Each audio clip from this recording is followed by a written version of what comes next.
Hello, everyone. Welcome to another special edition of the Five Senses podcast with Robert Zinni. I'm here with Jessi Hans, the Executive Director of CCJ. And today we'll be talking about how CCJ is adapting to the times during this pandemic. So, Jessi, what is CCJ and who can receive your services here? So we're the Coalition for Compassion and Justice, and we were formed and remain in service to anybody who really needs assistance. So those who are living in poverty and those who are living in homelessness. And I would say for the great mass of us that are living paycheck to paycheck in an uncertain time, we're here for everybody who needs to navigate, a new challenge. And so we serve anybody that shows up at the door. We'll refer you to the right service if we're not that right service, but we're here to help anybody we can. All right, thank you. Thank you for allowing us to film in your facilities. How has CCJ been impacted since the pandemic started?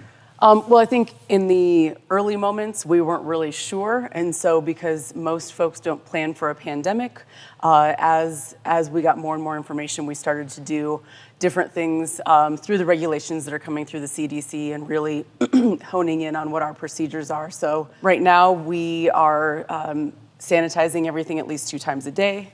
We are, we have an intake process, so every night at 5 p.m. we open up, and it's first come, first serve here. So everybody that wants to come in, there's a 6-point question process, asking about temperatures, cough, if anyone is experiencing shortness of breath, and then a temperature check, as well as hand washing immediately. So that's open area hand washing so that we can see that people are washing appropriately and for the right amount of time. So as of right now, that's how things are changing. As things progress, we are prepared if we go to shelter in place in this community to open up 24 hours a day. So for us, what that means is having all hands on deck and being here for our clients 24 hours a day and making sure that we're doing the very best we can to create a safe environment for folks. Okay, so with your population, how has these times impacted your guests? I think we see in our guests that there's a lot of uncertainty. The folks we serve are generally have an uncertainty in, where am I going to stay tonight? Where is my food coming from? But this is a different level of uncertainty. And so there's a lot of heightened emotions and a lot of questions. Are you guys going to be open? Or if I come back tomorrow, are you still going to be here? And one of the things that we are very strong in communicating is that we are absolutely here to serve you. We will remain here to serve you, and we're actually going to expand services if necessary. Cool. So as you can see, I have gloves on. How are you prepping this facility for 30 people a night to come in to stay in your facility and get your services? So as I mentioned, we have the 6-point check. We also, we sanitize everything at least twice a day. In our higher traffic areas, like our bathrooms, we're even more sensitive to making sure that those are sanitized more. Every client, I said, goes through that 6-point check, but also all of our staff go through that. So any day that we come in here to work, our staff is screened just like any of our clients are. And then if someone would have severe symptoms or symptoms that alert us, over 100 degrees temperature, coughing, shortness of breath, anything like that, we have agencies that are prepared to come test here, and we have an area ready for quarantine while that testing happens and while we wait for results. So you mentioned about potentially having a shelter in place, okay? Could you explain what that would be and how that would impact CCJ? Well, it impacts us greatly. Some of the measures, I'm going to back up just a second, some of the measures that are already in place as far as having our national parks, our campgrounds shut down, and then our city parks shut down. What that does for our population that I think a lot of people miss or don't think about is that that creates a lack of restrooms, a lack of sanitation, a lack of hygiene, a lack of even water sources. So we're already in a place where we're seeing our folks have less and less and less very vital resources. In the event that we do go shelter in place, we're ready to be open 24 hours a day. I think that that's absolutely necessary for people to have a place where they know that they can get food. So we are working together with Salvation Army, Prescott United Methodist Church, and some of our local donors to make sure that that there's food coming in every single day if we would go to that level of need. And all of our staff have been trained, and when I say all of our staff, I mean from the people who work in the thrift store to our HR director to our maintenance guy. Everybody is fully trained to be able to work in shelter at this point so that we can continue to provide those services. And worst case scenario, if anybody would come down with the virus themselves, we have backup plans. Okay. So how many employees do you have here for the facility, and how has this been impacting their daily lives? We currently have about 13 that would end up working in shelter. We have a few more staff at the thrift store and a few staff in our employee readiness program. So that is not counted in that 13. I think as a team, we're a small team, we're close-knit. We're still right now meeting on Zoom. We're checking in with each other. I think it affects our daily lives greatly because as essential services, we are very lucky to still be working in one sense, but we are also in harm's way as well. And so I think checking in with people, and really making sure that not just everyone's physical health is on point, but, how are you feeling today, that kind of stuff. We're doing a lot of those check-ins with each other because this is a time where we're going into uncharted territory just like everyone else. And we have a board member that is a doctor, and even in his words, he said, you guys are on the front lines just like we are. Mm-hmm. You're dealing with people in a vulnerable population. You're putting yourself out there to make sure that there are services, and it's rough on people. And so, yeah, there have been a lot of times where you check in with somebody and you're like, hey man, I think that it seems like things are getting to you. How are you doing? It's like, oh, I'm just really scared about my kids, or I'm scared about my spouse or my family, whatever it is. Or, I went to visit my grandma and she's older, and I'm worried that if I keep working, I could bring this to her. So there's just layers and layers of, as with everybody right now, kind of tension and anxiety. Yeah, I think everybody's feeling that. I just want to say, give a shout out of appreciation for what you're doing, because again, if in the service business, you are on the front lines and you're putting your health to help other people out, which is a beautiful thing in the world today.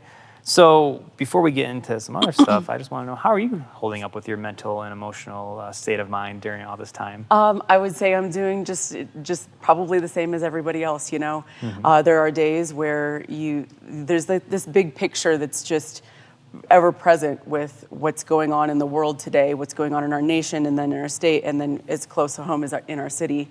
And so there's this big picture at play, but there's still the small things that happen day to day, whether it's, being the person who's now teaching your second grader, or, missing your mom's birthday because she's in an at-risk category, or having a staff member break down and say, I don't know if I can do this, this is really hard for me, it's really extending me beyond what I thought that I would do when I took this role.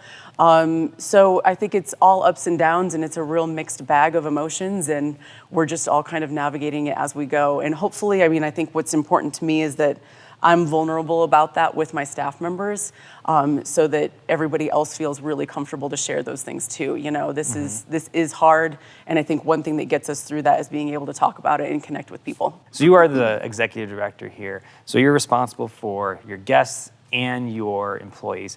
What type of messages do you send on a daily basis to kind of curb their anxiety? I think just going one step at a time. I think a million miles a minute, and so sometimes for me it's just letting people get comfortable with the next thing that we're going to have to do, whether it's doing those checkpoints, or how are we going to sanitize daily. Let's get a checklist together. How are we going to move into this idea that we might be a 24-hour shelter? How are we going to make sure that we have food here? It's just one step at a time and trying to bring people along.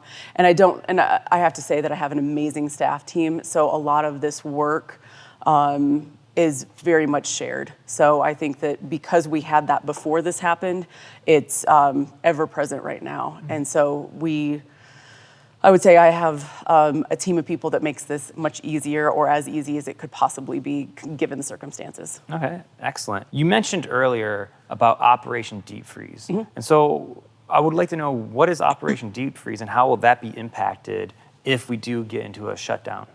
So Operation Deep Freeze only works seasonally. They are open when it's 30 degrees or lower at the coolest point of the day.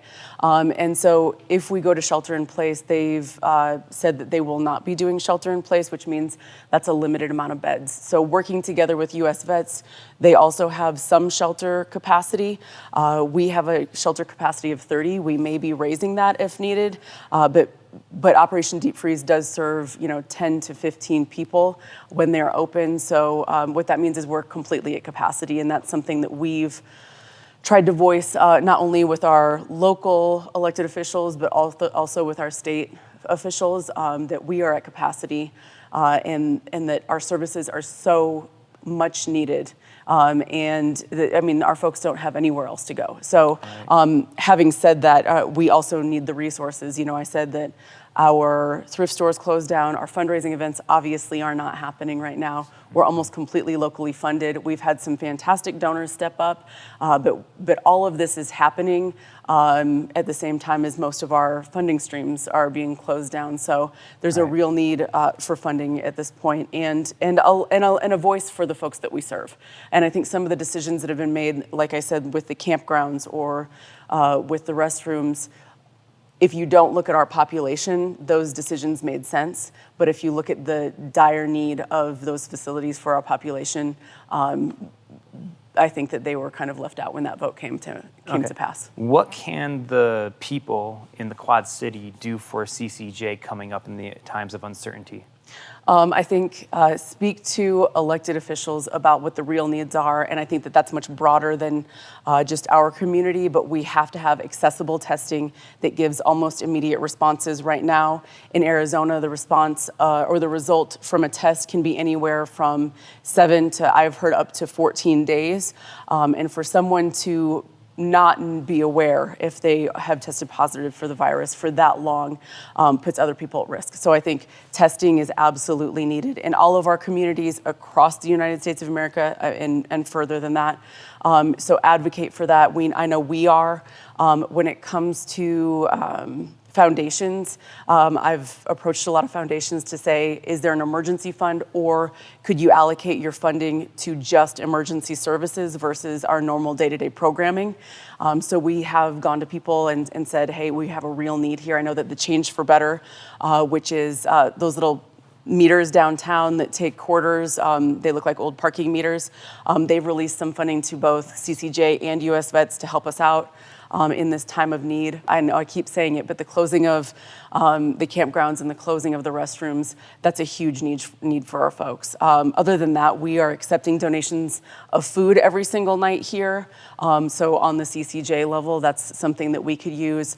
Our Prescott Workers Progress Agency is still doing landscaping. So if you have some landscaping jobs, but before we go to shelter in place, we're still doing that work. And just, getting the word out. And I think more than anything, we just need people to stay at home. For those people who are working, it is difficult. I think that the only thing that we're asking of those folks who are able to stay at home is to please do that. Limit your contact with people, limit the spread of this, because for each person that you do not come in contact with, that's a safer day for me and my crew and my clients. So I would just beg you to take into consideration not only yourself, but other people and all of those folks who are doing work, direct care, the doctors, the nurses, the environmental services folks, the people that are working at the grocery store and the gas station.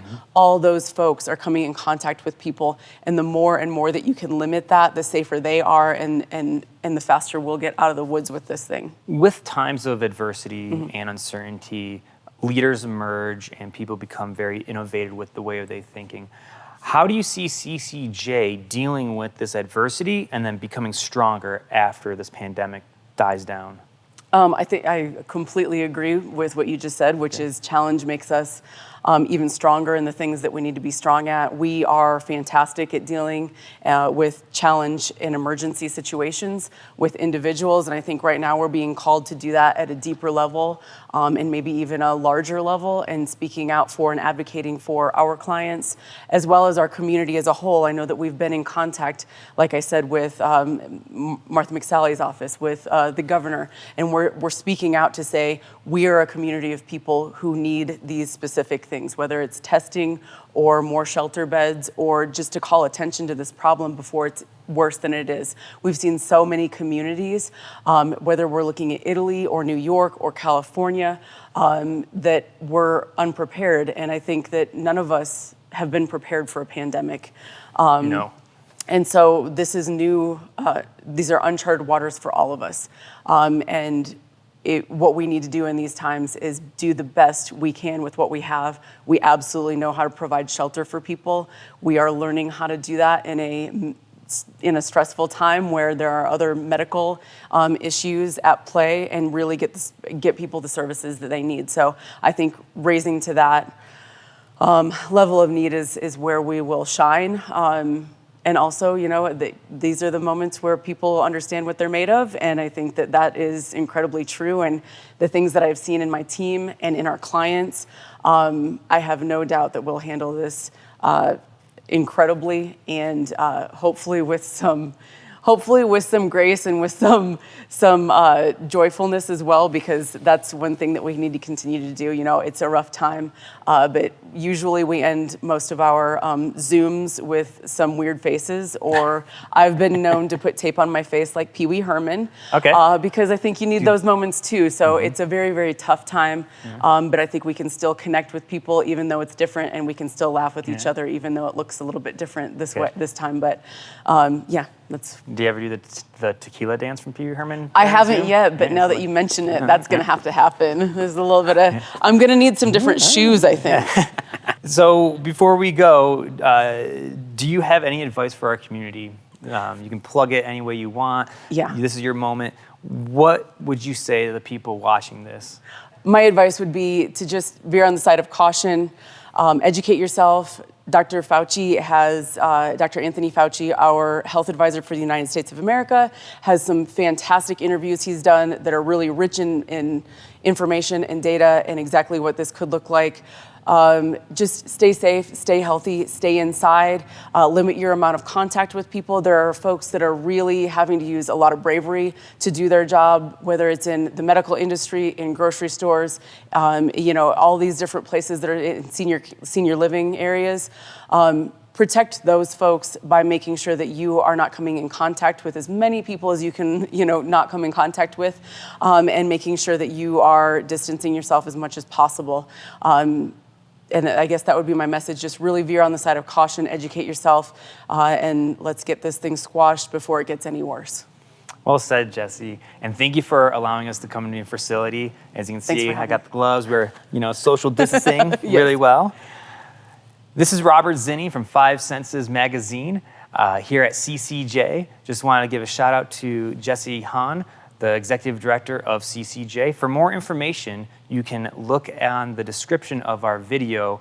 And for more information about the Quad City community, please check us out at 5ensesmag.com. Like us on Facebook and Instagram. We'll be posting more of these videos as time comes.